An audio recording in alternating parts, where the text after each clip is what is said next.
একদিন এক পাখি শিকারী ছোট্ট একটি পাখি ধরল। পাখিটি শিকারীর প্রশংসা করে বলতে লাগলো, তুমি তো বড় শিকারী, কিন্তু আমি মাত্র 100 গ্রামের একটি ছোট্ট পাখি। আমাকে খেয়ে তোমার তো কোনো লাভই হবে না, বরং আমাকে ছেড়ে দাও। আমি তোমাকে 3টি মূল্যবান উপদেশ দেব, যা তোমার সারা জীবনে কাজে লাগবে।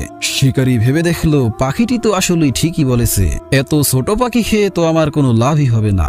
সে বলল, ঠিক আছে, তোমার উপদেশ শুনি।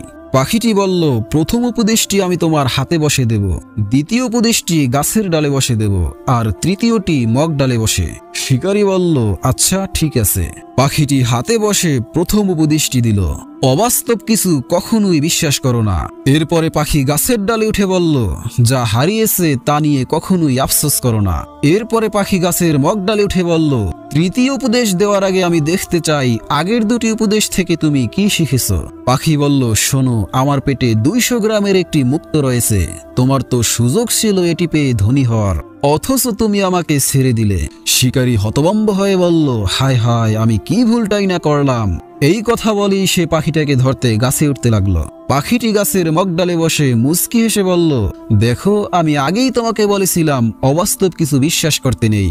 আমার ওজনই যেখানে 100 গ্রাম, আমার পেটে 200 গ্রামের মুক্তো কিভাবে থাকবে? আর বলেছিলাম, যা হারিয়েছো তা নিয়ে আফসোস করে লাভ নেই। তবুও তুমি ঠিক তাই করেছো।